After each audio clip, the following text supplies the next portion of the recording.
Many people read the A-book, a Yogi's autobiography. Those who haven't read the world-famous book, enjoy watching these videos. Also, if you like the previous videos, subscribe and click the bell icon. Chapter 6. Tiger Swami. I have found Tiger Swami's address.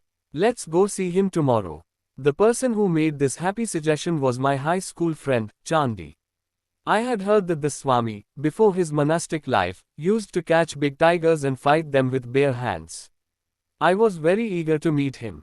It is natural for children to be excited by such extraordinary adventures. It was deep in me.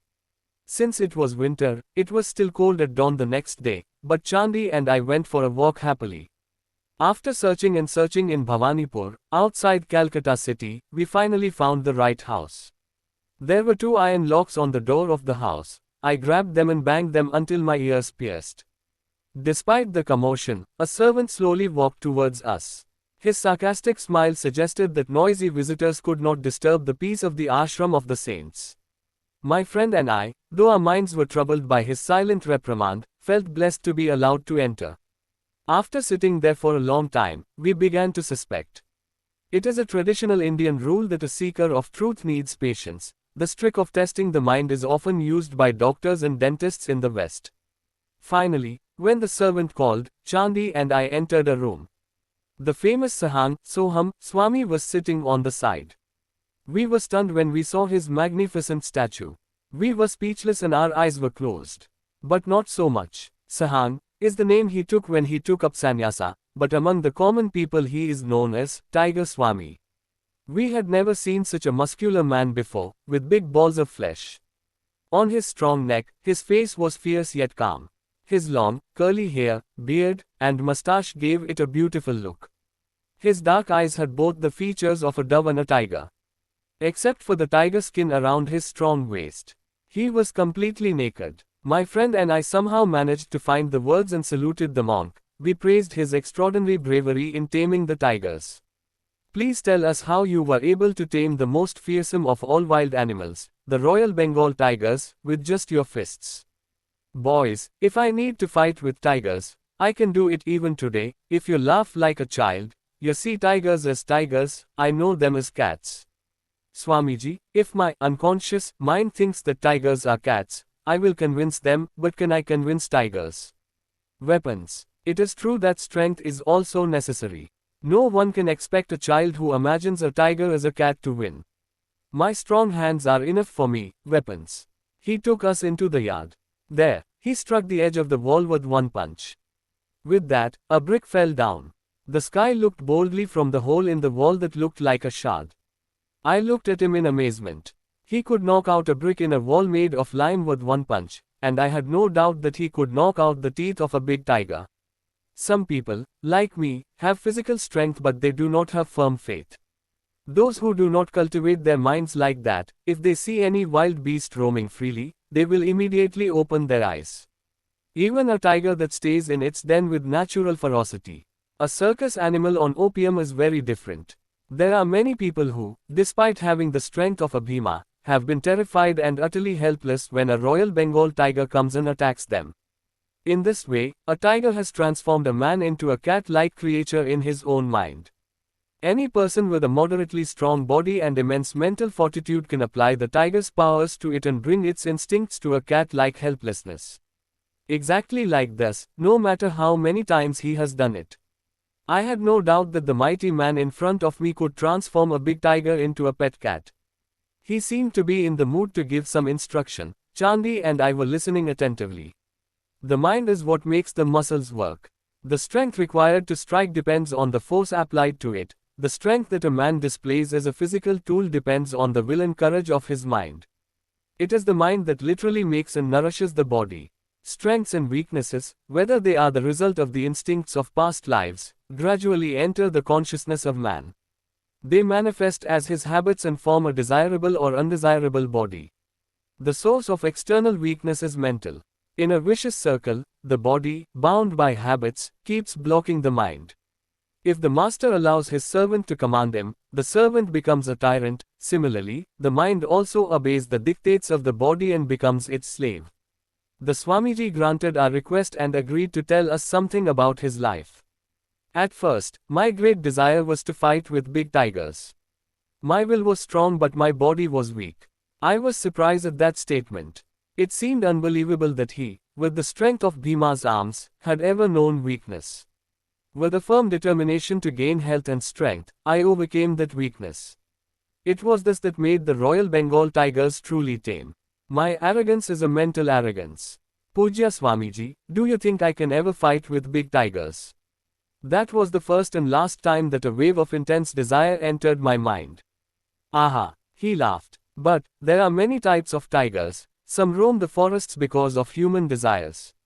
There is no spiritual benefit in beating ordinary animals unconscious. Rather, conquer the wild beasts that roam within. Sir, can you tell me how you, who used to subdue wild tigers, became a subjugator of severe mental disorders? Tiger Swami remained silent for a while. As if he was reliving scenes from the past, his gaze radiated something.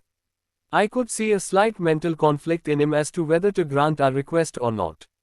Finally, he smiled in agreement. As my fame reached its peak, it gave me pride. I decided not only to fight tigers but also to perform various tricks on them. My wish was to make wild animals behave like domesticated animals. I began to perform my tricks in public, and I achieved satisfactory success in that. One evening, my father came into my room, troubled. Babu, I have a warning for you. I wish you to escape the dangers that arise amidst the whirlwind of activities, he said. Father, are you a fatalist? Should I allow my powerful waters of activity to be polluted by superstition? I am not a fatalist, Naina. But I believe in the just law of retribution taught by our holy scriptures. The wild animals are angry with you, that may one day come to your rescue. Father, I am surprised to hear you speak. You know very well about tigers, they are beautiful but merciless. Who knows, maybe my fists will instill some wisdom in their blunt jaws. To teach them good manners, I am the headmaster of a school that cultivates the forest. Father, look at me as a tiger tamer. Never think of me as a tiger killer. Why do the good deeds I do bother me? I beg you not to impose any order on me to change my path in life. Chandi, I am also listening very attentively, understanding the dilemma behind it. No child in India easily disregards the wishes of his parents and acts as he pleases. Tiger Swamiji further said, Father, I listened to the advice given by me in a silent manner.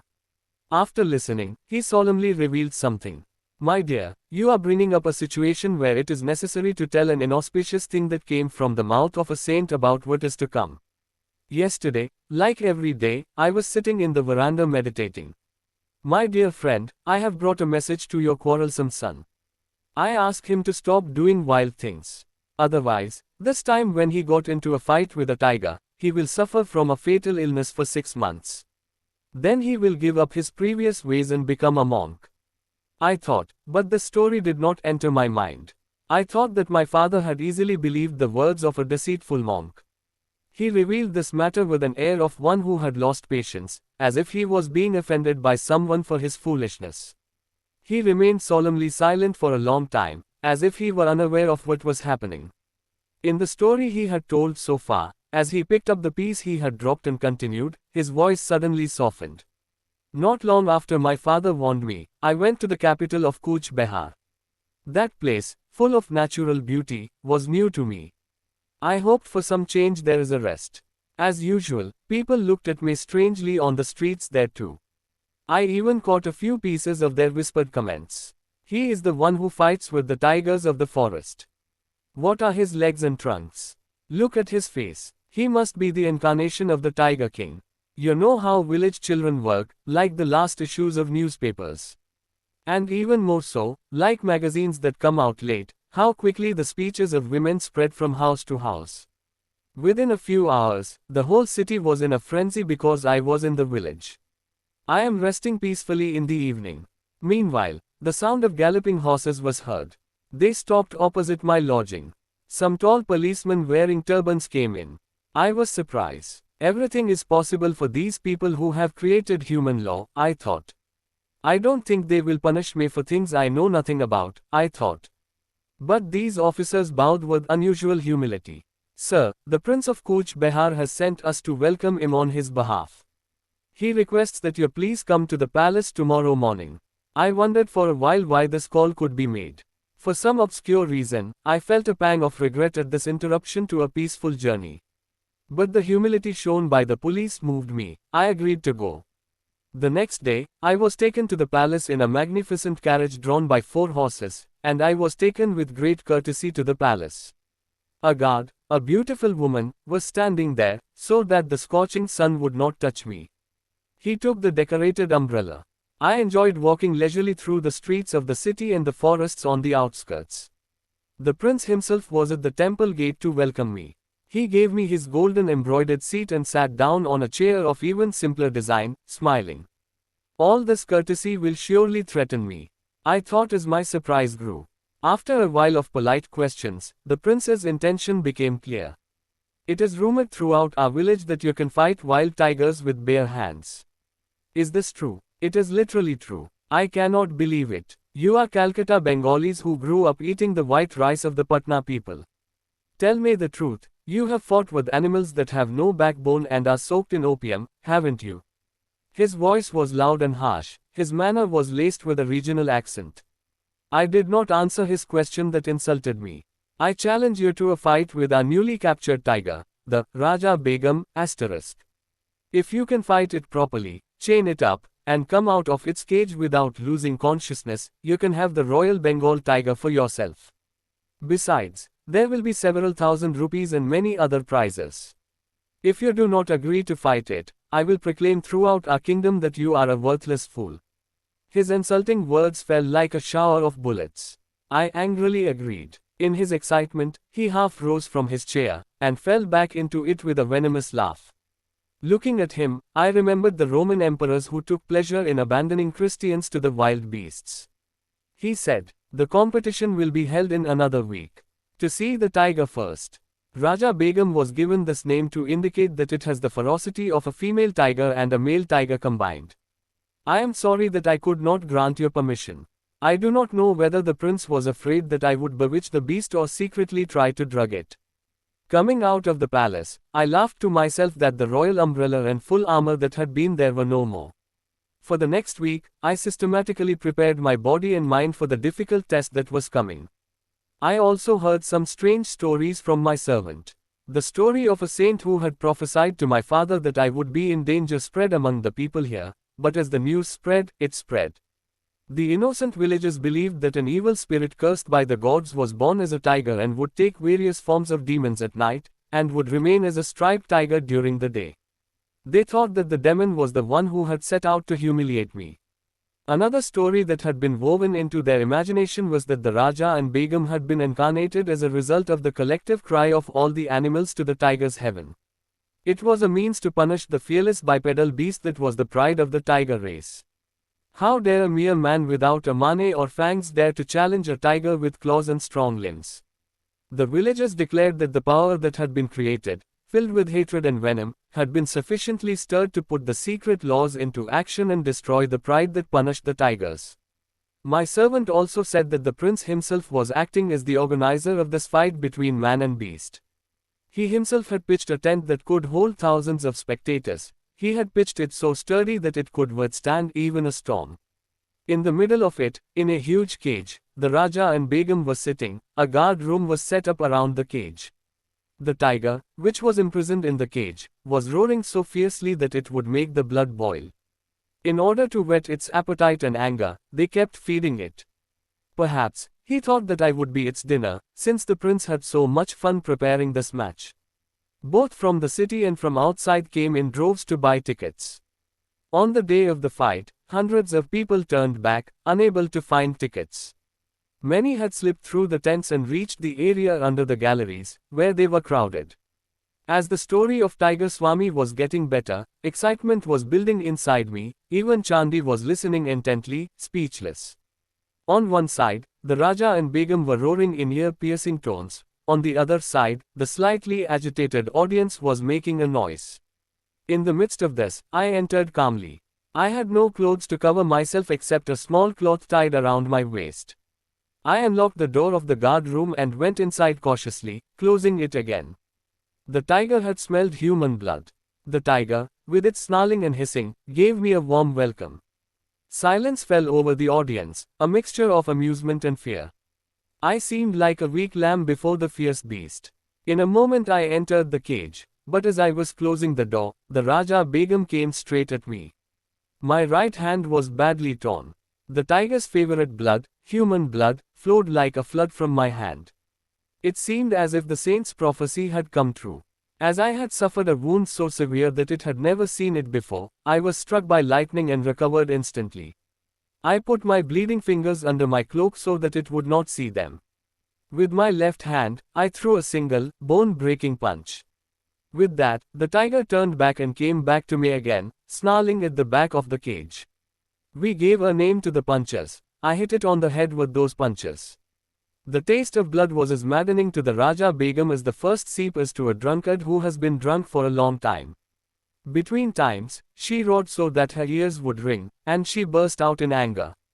I was in a position to fight the tiger with her claws and fangs, because I had to fight with one hand. But she was not afraid. The blow was not enough to turn around. Both of us were fighting so hard that we had to decide whether to live or die. The entire cage was in chaos, blood was splattered in all directions. Painful moans were coming out of its throat.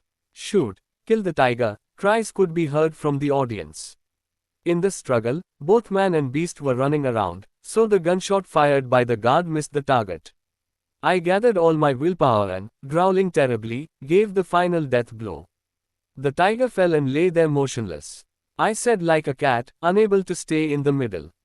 Swamiji smiled as if appreciating my words. Then, the story, which was going well, continued. Finally, the Raja Begum was defeated. Then its pride became even more subdued. With my hands, torn by wounds, I forcibly opened its jaws and held it for a moment, to amuse it in a theatrical performance. I looked around for a chain. I pulled a chain from a pile on the ground, fastened it around the tiger's neck, and tied it to the bars of the cage. I walked towards the door with triumph. But, that Raja Begum, who was born a demon, still had the strength of a demon. With one powerful swing, it broke the chain and jumped on my back. My shoulder was caught in its fangs, I collapsed. But in the next moment, I threw it to the ground and crushed it. It fell unconscious to the merciless blows I struck. This time, I tied it up more carefully. I slowly came out of the cage. This time, I heard a new kind of scream, a scream of joy. The voices of all the people seemed to be shouting in one gigantic voice. Although I was seriously injured, I complied with the three conditions set: to make the tiger lose consciousness, to be tied up with a chain, and to get out on my own without anyone's help. Not only that, I brutally killed that arrogant tiger. Not only did I crush it, but I also scared it so much that I stuffed it into its mouth like a timely gift. The blow was not enough to turn around. Both of us were fighting so hard that we had to decide whether to live or die. The entire cage was in chaos, blood was splattered in all directions. Painful moans were coming out of its throat.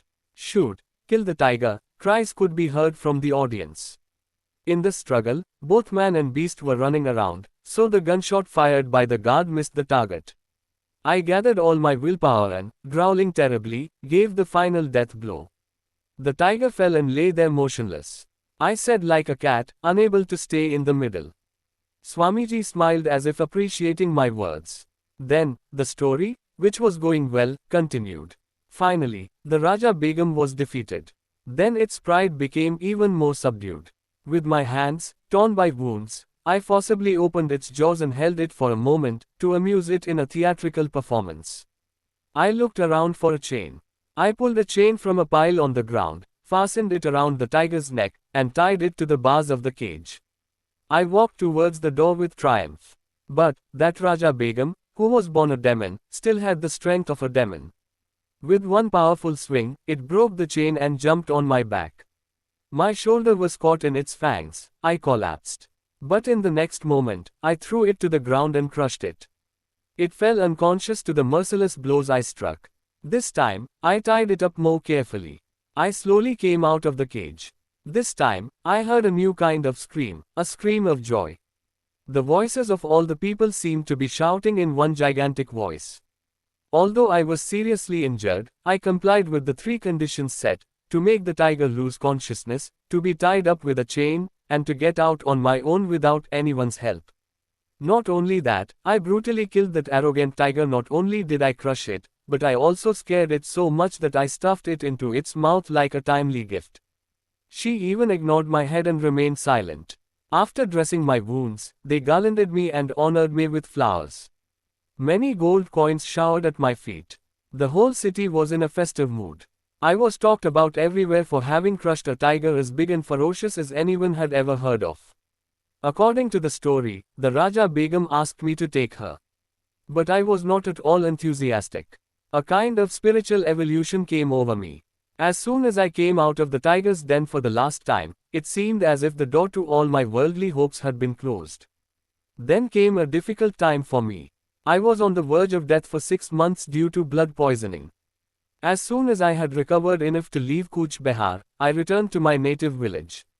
I have come to know that the saint who warned me with wise words earlier is my guru, I told my father humbly.